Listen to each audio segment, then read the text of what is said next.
Eh bien salut tout le monde, c'est Matarif, cette vidéo est la première d'un nouveau genre et pour les fans de manga et d'anime, je vais vous décrypter différentes notions pour que même les non-habitués puissent comprendre facilement à travers la série Les mangas pour les nuls ou Anime pour les nuls en fonction des épisodes. Rassurez-vous, ce terme n'est pas péjoratif et pour bien commencer la série, nous allons nous pencher sur les otaku, allez c'est parti. A l'origine, cette expression n'avait pas le sens qu'on peut connaître aujourd'hui, otaku en japonais est une invention Takio Nakamori.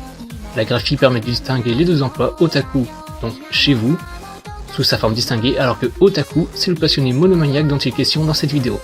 Ce terme décrit à la fois le pronom personnel vous, sous sa forme polie o, et le mot taku pour foyer ou maison. On le traduit généralement par celui qui s'abrite à la maison. On pourrait dire qu'être otaku, c'est tout simplement une passion pour les mangas, japanimation, la J-pop ou K-pop, ou certains types de jeux vidéo. Tout comme le geek qui est technophile ou le gamer qui apprécie les jeux vidéo. Il semblerait que cette tournure ait été ainsi très prisée parmi les amateurs d'animation et de manga, et par extension que le sens du terme ait évolué pour désigner aujourd'hui toute personne se consacrant à un hobby, le plus souvent fait en intérieur. Le terme a par la suite acquis une connotation péjorative, surtout au Japon. Il désigne aujourd'hui, et j'insiste là-dessus, parce que cela concerne surtout le Japon, une personne qui se replie sur elle-même et ne vit plus que pour une passion, les figurines, le culte d'une idole, les ordinateurs, les jeux vidéo, bref, vous avez compris. Depuis une vingtaine d'années, avec l'essor des nouveaux moyens de communication comme les smartphones, les réseaux sociaux, Facebook, Twitter, Snapchat ou encore Skype, ces technologies de l'information et de la communication optique ont contribué largement à développer une véritable communauté otaku qui les fréquente voir se réunir physiquement au sein de clubs ou d'associations, voire organiser des manifestations de promotion de leur passion comme la Japan Expo ou Passion Otaku en France. Ces groupes sont d'ailleurs devenus de véritables acteurs économiques au point considérable puisque les achats de DVD, figurines et autres goodies engendrent des dizaines de millions d'euros de chiffre d'affaires, ce qui du point de vue économique est non négligeable et permet de crédibiliser davantage cette catégorie de personnes qui étaient encore il y a quelques années négligées, voire reléguées comme des asociaux agoraphobes. Maintenant que l'on a présenté ce qu'est un otaku en général, intéressons-nous maintenant à ses passions. Comme nous l'avions dit, il existe plusieurs types d'otaku et trois catégories principales se détachent du lot. Ceux qui aiment les mangas et animes, ceux qui pratiquent le cosplay et ceux qui jouent à des jeux vidéo particuliers. Bien entendu, ce ne sont pas des catégories fixes dans le sens où une personne peut très bien regarder manga, anime, faire du cosplay et une autre pratiquer l'ensemble de ces pratiques. Nous avons d'abord peut-être la catégorie la plus représentée des otaku, l'anime et le manga otaku. On les appelle aussi anyota en japonais. Beaucoup de gens vont tomber dans cette catégorie car il n'est pas si difficile à placer les personnes dans ce style. Dans certains cas, nous avons aussi un anime otaku qui n'aime qu'un certain type d'anime, ce qui est tout à fait normal, un style spécifique. Exemple les shonen, les yaoi, mais nous verrons cela dans une autre partie, dans un autre épisode. Mais l'anyota, le plus commun en ce qui concerne cette catégorie, est une personne qui aime vraiment tout. Être otaku est devenu quelque chose de normal ces temps-ci, alors qu'il y a quelques années, il aurait été un peu plus tabou. De nos jours, parce que tout le monde que vous allez rencontrer vous diront qu'ils ont au moins regardé certaines séries de dessins animés ou films. Il est beaucoup plus facile d'être accepté comme un anime otaku, mais imaginez-vous dans les années 90 en France, avec l'importation des premiers mangas et animes, avec le club Dorothée sur TF1 comme Senseiya, Goldorak ou Cobra. Cela était inimaginable d'être bien perçu comme un otaku. Voici où ça devient intéressant. Un otaku cosplay est fondamentalement une personne qui aime les animes, mangas, jeux vidéo, à tel point qu'ils veulent s'habiller comme leur personnage préféré. Le cosplay existe depuis si longtemps et je peux même vous dire que tout le monde a été en cosplay d'une certaine façon ou d'une autre à un moment donné de leur vie, en incarnant un personnage que l'on aime, Batman, Spider-Man, une princesse, ou un personnage de manga comme le personnage de Bleach ou Naruto. L'otaku cosplay se déguise pour être en mesure de se sentir comme quelqu'un d'autre tout en représentant les valeurs et la beauté dans la plupart des cas de leur idole. L'otaku fan de jeux est aussi l'un des plus courants. Il peut être un fan de jeux d'ordinateur, de console, jeux d'action d'aventure ou même dramatique.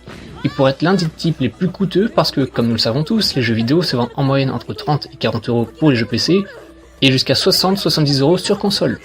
Le terme désignant les grands fans de jeux vidéo s'appelle les nerds. Le profil étant varié, cela peut aller des gamers FPS, en passant par les jeux de simulation comme les Sims, et aller jusqu'aux personnes fans déroguées, les jeux vidéo d'amour purement japonais. Cependant, enlevez-vous le stéréotype du gamer boutonneux à lunettes, à l'hygiène sale et qui sort jamais de chez lui. Détrompez-vous, l'otaku gamer est quelqu'un de particulièrement actif, surtout lorsqu'il s'agit d'assister ou de participer à des événements de jeux vidéo comme le Tokyo Game Show, le 3 ou la Paris Games Week pour les Français. Retenez comme exemple les stades remplis à bord de geeks venus voir les finales de League of Legends à Paris ou en Corée du Sud. Bien entendu, il existe une part infime qui sont tellement accros aux jeux vidéo qu'ils ne sortent jamais de chez eux et qui peuvent devenir agoraphobes. Mais cela représente moins de 0,5% de la population des gamers dans le monde, soit un peu moins de 50 000 personnes.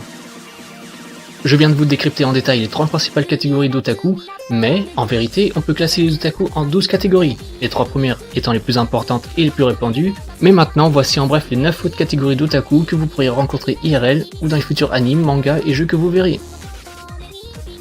Les personnes fans de J-pop et otaku sont appelées un wota. Un wota est obsédé par les idoles féminines et masculines, souvent les idoles J-pop. Par exemple, le groupe J-pop AKB48 a un théâtre musical à Akihabara où ils exercent tous les soirs. Le wota peut recueillir des magazines et d'affiches d'idoles et cherche souvent à rencontrer leurs idoles préférées.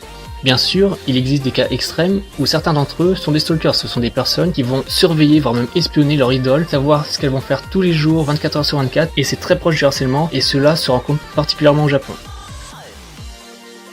Les figures mozoku peuvent être traduites comme figurines amangang, c'est un terme pour les collectionneurs de chiffres, anime manga, et ces chiffres sont souvent très réalistes. Les formeurs otaku, ou tetsudo otaku. Il y a beaucoup de trains au Japon, ça c'est un fait indéniable. Les tetsudo otaku sont littéralement des obsédés des trains, et dès que l'occasion se présente, ils bombardent de photos le véhicule en approche avec leur appareil photo réflexe de grande qualité. Ils peuvent également être intéressés par les uniformes de train et les trains miniatures. 7. Les robots otaku. Le Japon investit beaucoup plus que tout autre pays dans la recherche de robots. Ils sont d'ailleurs les leaders mondiaux de la robotique, suivis par les États-Unis et la France. De nombreux robots japonais sont utilisés dans les sociétés, notamment hôtels et hôpitaux, afin de diriger les personnes et permettre la traduction entre les professionnels japonais et les personnes venues faire du tourisme, entre autres. Les pasokon otaku. Les pasokon otaku sont obsédés par la technologie informatique. Ils étudient les spécifications matérielles et logicielles en détail. Ils aiment discuter des derniers appareils. Ils peuvent passer de grandes quantités de temps à configurer et personnaliser leur logiciel. Dans certains cas, ils deviennent des experts en programmation informatique et peuvent participer à la sécurité du réseau informatique du pays. C'est pour dire à quel point ils s'y connaissent dans cette matière. Les wapanis. Les wapanis viennent de l'anglais « voulez-vous être japonais ?» Ce sont des gens non japonais qui ont un intérêt obsessionnel dans de multiples aspects de la culture japonaise. Ils peuvent développer une vision incroyablement positive du Japon, qui peut être parfois vue d'une façon un peu irréaliste. Et certains deviennent tellement qualifiés à la langue japonaise ou les arts martiaux, qu'ils sont même recrutés au Japon pour des traducteurs ou des maîtres de karaté ou de judo, pour dire à quel point certains sont vraiment à fond dans ce domaine. Les femmes histoire otaku ou rekijo. Les rekijo sont les amateurs d'histoire de sexe féminin. Ils sont intéressés par l'histoire du Japon pré-industriel et ils considèrent cette période comme un âge idéal d'innocence et de l'aventure. Les rekijo forment souvent des groupes sociaux qui se réunissent pour s'habiller en costume d'époque. Ils peuvent adopter le discours et les manières du vieux Japon. Les voix d'actrices otaku ou seiyuu otaku. C'est l'un des nombreux sous-types des animes otaku et les seiyuu otaku sont obsédés par les voix des acteurs et actrices de reproduction d'anime. Autrement dit, les seiyuu ce sont les doubleuses et doubleurs d'anime. Et certaines doubleuses d'anime sont tellement douées en ce qu'elles font qu'elles sont considérées comme des superstars comme Rie Kugimiya, prêtant sa voix pour incarner des tsundere comme dans Toradora. 12. Les otaku militaires ou kunji-ota. Les kunji-ota sont des obsédés par les uniformes militaires, du matériel et des histoires de guerre. Quoi qu'il en soit, un otaku c'est quelqu'un de passionné, pas forcément social comme les stéréotypes peuvent le laisser entendre. Et surtout, sa présence sur les réseaux sociaux et sites internet comme les forums, les jeux RP font que ces cercles d'amis sont immenses. Les rassemblements à certains événements sont parfois impressionnants, il y a qu'à voir l'engouement avec les Japan Expo comme à Paris, Marseille ou Toulouse notamment. J'aurais pu évoquer l'otaku par rapport aux hentai, fétichistes, yaoïstes, yuristes, etc. Il y en a trop à dire et ce sera plus largement expliqué dans d'autres épisodes prévus à cet effet. C'était Matarif avec les mangas pour les nuls épisode 1 sur les otaku. N'hésitez pas à liker, commenter ou même partager la vidéo, ça fera super plaisir. Et surtout, soyez beaux joueurs.